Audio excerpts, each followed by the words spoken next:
Hi Stampers, welcome to the fourth project in my made with sweetness, homemade sweetness, filled with sweetness, whatever you want to call it set. It's the one with the jam jar and all of the fun punny greetings to go along with it. So I hope you guys are excited to see a new project with this one. This is a fun fold card, something that you can apply to lots and lots of different sweets. So if you're making something else or special occasion card, you will be able to pull the ideas from this and use them with whatever stamps and paper you have in mind. So as always, I will show you the whole project so you can see how everything goes together and get all the tips and tricks. And with this particular project, there are a number of things you're going to want to know about where to put your adhesive, where to avoid putting your adhesive. Plus, I am pulling out my Stampin' Spritzer because we have another watercolor block print to add to this project. So I don't know about you guys, but I am absolutely loving those. And good news, I'll have one for you next time too, I think, when I see you next Tuesday. So if you haven't met me before, my name is Meg, and welcome to the LovenStamps studio for Maker Mornings with Meg. All right, getting started here, we have the supplies for this card. The card base for this is a little different than usual. It's only 8 inches wide instead of 8.5. It is still 5.5 inches tall. And we are going to score this. Remember to use your scoring. I just talked about this the other day, but remember to use your Simply Scored tool at an angle, not straight on your table for the easiest scoring experience, okay? Don't believe me, just try it. You'll, or let me know if you're like, oh, I have tried this, Meg, and definitely I agree with you. So we're gonna score this card at 1 inch, 2 inch, and 5 inches, which I've actually already done. So sort of like a gratuitous scoring example there, but I don't know. I like to see everything. When I make a card, I like to know how all the pieces go together. It just helps me remember better. So I am going to score now, or fold these scores on a sort of mountain and valley fold zigzag basis. So I've scored so that we have our back panel set up this way, and then our front panel here. So basically, this is like a 2 mountain card experience. And I can't remember what I've called this before in the past. It'll be in the video title, in the description. But when you make this card, this is a really great way to show off a different variety of designer series paper and have a card that's fun because it stands up on a table when it's received. So, all right, the next thing I'm going to do is grab this piece of designer series paper, and this is cut, I think it looks a little wide to me. This one is cut actually to 3.5 inches wide. Sometimes I'll cut this piece here to 3 inches wide, and then have it, or 3.25 inches wide, because then it fits a 3x4 panel. But on this one, I wanted to show off the designer series paper from the Homemade Sweetness bundle, and this one is absolutely darling with all of these berries. So we're going to go ahead and fold it in half. So it's 3.5 inches wide by 4, let me double check, 8 inches tall, I think. Nope. It is, what did I say? 8, 1, 2, 3, 4, 5, 6, 7, 8. It is 8 inches tall. So 8 inches tall by 3.5 inches wide, and fold it in half. And we're going to go ahead and we're going to attach this to our card. Now, when you do this, you want to make sure that you are putting the adhesive only in the places where it's not going to interfere with your card opening and closing, okay? So I'm going to put some adhesive on this panel back here, but if you line up your card next to it, you can see definitely don't go beyond this line because this space is going to be open. And then the other part of our card, DSP that's going to contact is going to contact this last inch right here. So I'm just going to put one little strip across there. And with multi-purpose liquid glue, it is really strong, so you don't need to have a ton of it on there, and you definitely don't want to pool it or use it like Elmer's. Okay, the nice thing about it for this card though is that it gives you a little extra time to move things. So I'm going to go ahead, as always, I always say assemble things flat because you want to make sure that they all work to close your card in the end. So I'm assembling flat, but it does have that extra second or two where I can slide things if I realize that they're not aligned or centered or so forth, okay? So now you can see we have our card here with this panel on the front and this fun pop-up, okay? All right, so how are we going to decorate this baby? We are going to pull in another piece of the designer series paper. You could really use either one of these. The spoons are kind of fun too. I don't know, maybe I'll do the spoons on, maybe I'll do the spoons on this one just to pull our colors together a little differently. And then I'll show you the other example where I've used a different side of this paper.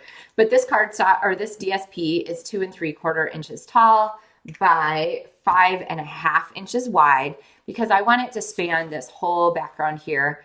And I'm just going to slide it in right down to the bottom and let it kind of fall back. And so now we have this fun border right at the top so that we have our blueberry bushel cardstock, which is this card base, showing through from the top. Okay. All right, now what are we going to do here for our accent on this piece? So I have a piece of watercolor paper and a block here, and we're going to go ahead and we're going to ink this one up in Strawberry Slush ink.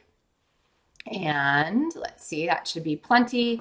And then I'm going to take my Stampin' Spritzer. So this sprays water or whatever you put inside it. This one has water in a really, really nice spray pattern with really, really fine results. So I'm going to take my paper here and we're going to put a scrap down so that I can do this on camera. And I am going to go ahead and spritz this once. That's probably good enough. Twice. There we go.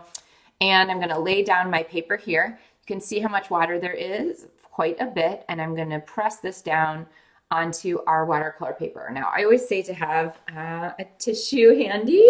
There we go.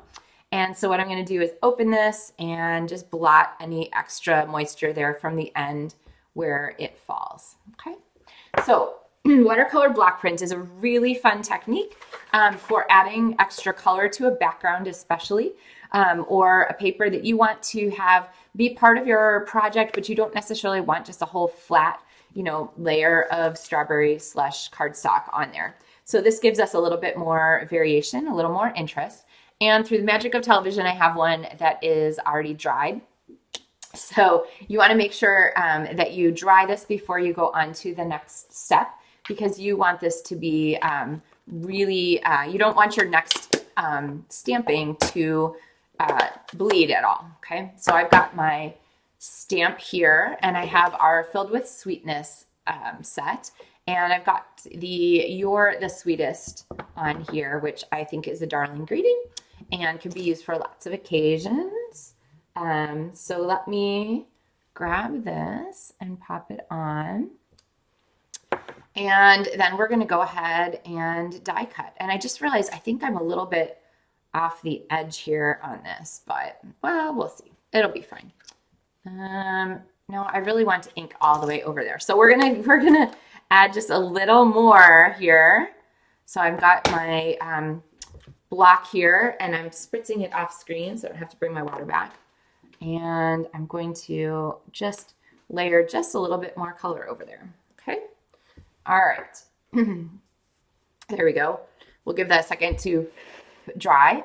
And then while we're waiting for that, I'm going to bring in our next step, and that is to create a strawberry. Now, there are two sets of stamps and dies here. These are the Made with Sweetness set, and they are a companion to the Filled with Sweetness set. But the great thing about this are these cute, sweet, lovely day words that you can use for cards or for scrapbooking.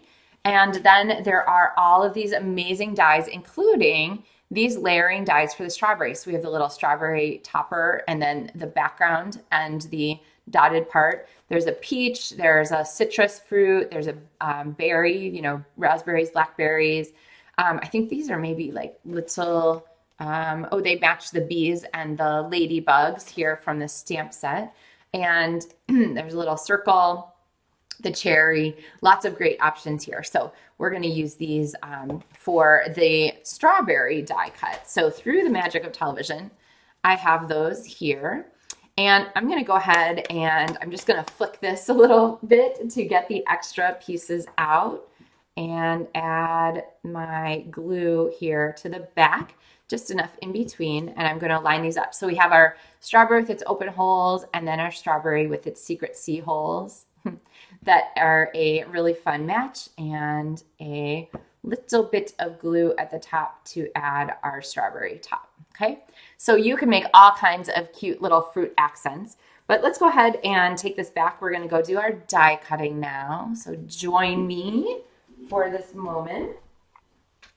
And the nice thing about the labels inside this stamp set is that they match the greeting sizes perfectly. So they are really fun to use. And I love all the label assortments included in this set. So here we are. And you can see, I'm glad I added that extra color there at the edge. Kind of a fun little way that that color comes across. So we have that set there. And you can do the same trick with basic white cardstock, but I really like using the watercolor paper because it just absorbs the water so much more nicely. So speaking of all of the label dies, remember there's this one we've just used, then there are these two labels here, and they are featured here on this jar card that I have showed you recently. You guys remember all of the projects we've shared here for, off screen, all the projects I've shared with you for our Berry Sweet this month. These 4 projects, this one, the one finishing right now, our original watercolor block printing card, and the pop swing, I always forget the name of this one, the one that opens like this with a pop out swing card, swing pop. Anyway, it sits like this and it opens in a super fun way. Remember this guy? These 4 projects are all part of the monthly tutorials for LovenStamps in the month of March. So hope you guys are getting excited about those. All right, we're going to do a little stamping here on our inside of our card too. So I'm going to bring back this little swirl here from the You're the Sweetest. It has this little, I don't know, I feel like it should go under labels. We're not going to put it on this label though, because I have something else set aside for that. And then there's a little heart. There literally can never be too many hearts in a stamp set or in a variety of stamp sets in my feeling. And then I think we're just going to add one more. Let's add the strawberry here down at the corner. And I'm not going to block print this one. I'm just going to kind of leave it as it is. Let's see. This block is very messy and I don't have my scrap paper here to blot it with. All right, so this is going to go on the inside of our card, and then we're going to finish off the front here. So thank you guys for watching. Make sure you comment where you're from, and if you're watching live or later, I always love to come back. And even though I'm not here live with you while you're watching today, I always love seeing everybody's comments and thoughts on the things that you loved the most and so forth. All right, so we're going to bring in our dimensionals. I'm going to put a couple of dimensionals on the back here. I'm going to avoid this outer edge here because I don't want to end up putting dimensionals down in a place that is going to overlap the edge too much, because I don't want to stick our card shut. Okay, so we're going to go ahead and pop that down. And then our strawberry here is going to get a dimensional. And then we need some embellishments. What do you guys think? All right. So You're the Sweetest with our spoons there in the background and our pieces there. And so 2 embellishments for this. The first one I've used a number of times, and these are the strawberries and dots. And instead of using a strawberry in this one, I think I'm going to go with the dots. And I'm just going to pop a couple on here. So one here, and then maybe I'm going to sort of give some extra power to our strawberry by putting one right down there. So now this is expanding our focal point here. And then I'm going to bring in the checkered trim. This awesomeness comes on a roll. Here we go. And it is designed to go with the sweet. So it's part of the sweet collection. I'm going to tie a bow. So I'm going to make a little pinch here. I'm going to wrap around. And then I'm going to take this part that I'm wrapping and just pop the end through the hole, kind of like tying a regular bow. So I like to call this tying a bow around nothing. And we are going to go ahead and pop this on here. And I would use a couple of Stampin' dimensionals So, not dimensionals, mini glue dots. So I have one here and one here, and I'm going to pop this on there. And I hope you guys are enjoying projects. I will be back next Tuesday for another episode of Maker Mornings with Meg, and I'll see you then. Happy stamping, everyone.